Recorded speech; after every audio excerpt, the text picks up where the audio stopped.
Today we are going to talk a little bit about fall and winter.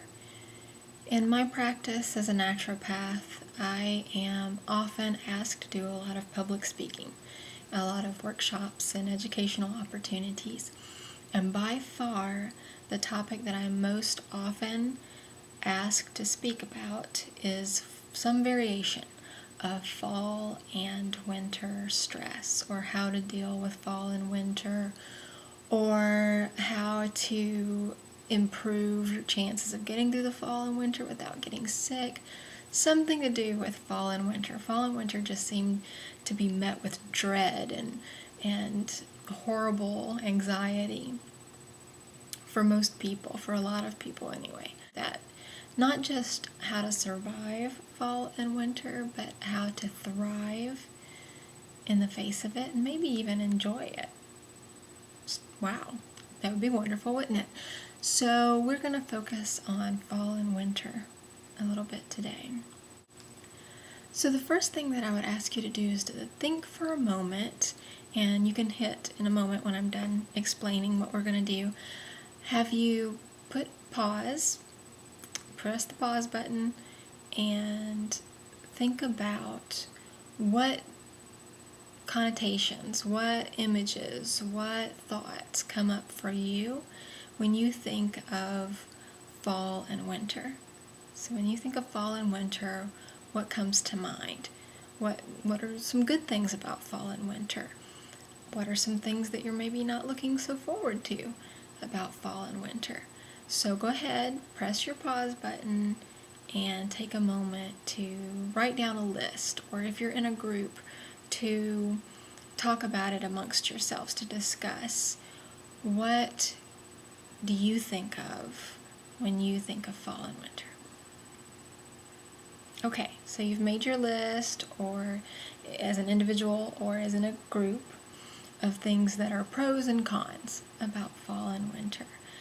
And I'm sure some of the things that are on my list will also be on your list, but I'm going to share with you what's on my list. For my list, there are things that people worry about as far as cons to fall and winter: light deprivation, dealing with grief, weather conditions, financial strain during this time of year, and holidays. The holidays are often, a lot of people are dealing with holidays, both national holidays and religious holidays, during the fall in particular. So we're going to talk a little bit about all of those things today. Some of the benefits, though, to fall and winter. I don't know about you, but personally, I really love the smells of fall and the food in fall.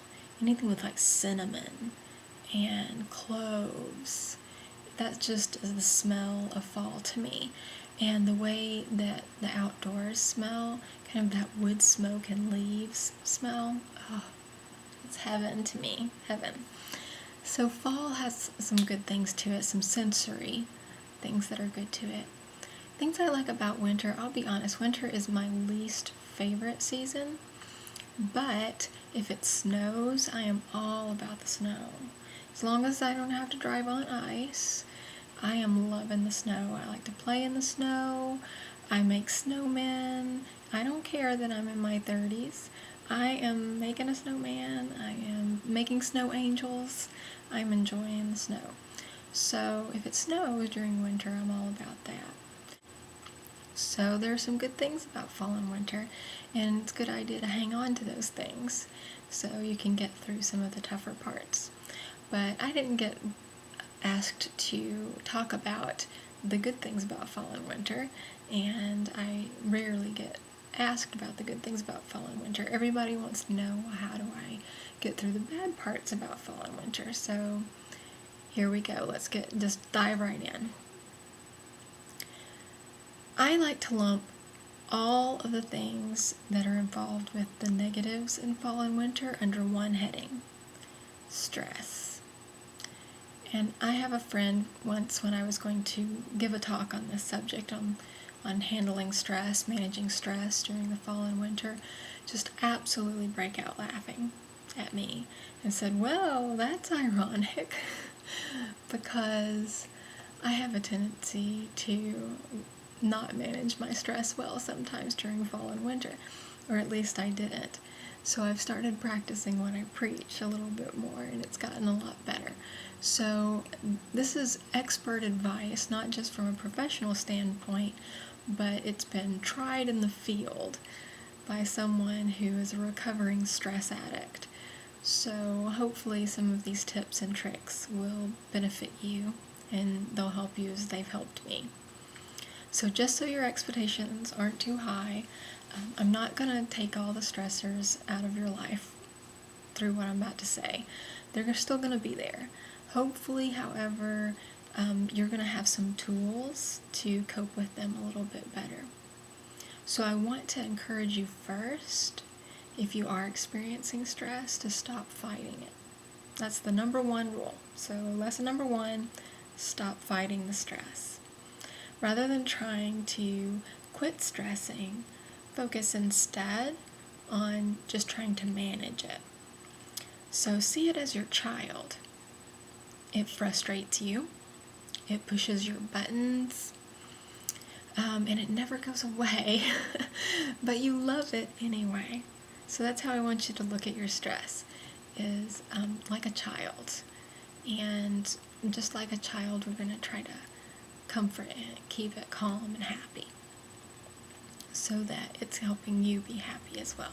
If you decide that you just really don't want to take notes, you can always contact me via my website, healthypeoplellc.com, and I can provide you with some handouts about this. But I encourage you just to relax and listen and see what sinks in, because you can listen to this video as many times as you want to through the Nature Doctor channel on YouTube. So if you go to YouTube and you type in the Nature Doctor channel, then you will be able to find these videos and be able to watch them as much as you want to. So if you don't want to take notes, there's a couple of options for you to get this information. Okay, the first step, or the second step after you have decided that you're going to manage your stress and not let it manage you, is to name your stress. So here's what I'd like you to do, is to take a legal pad of paper or any kind of note paper, and you're going to make 2 columns. One for stressors that you can control, that you have some control over, that you can solve, you can do something about it.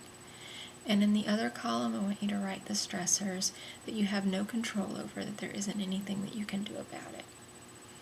So again, hit the pause button and take some time to make a short list of 2 columns. Stressors that you can control in one column, stressors you can't control in the other.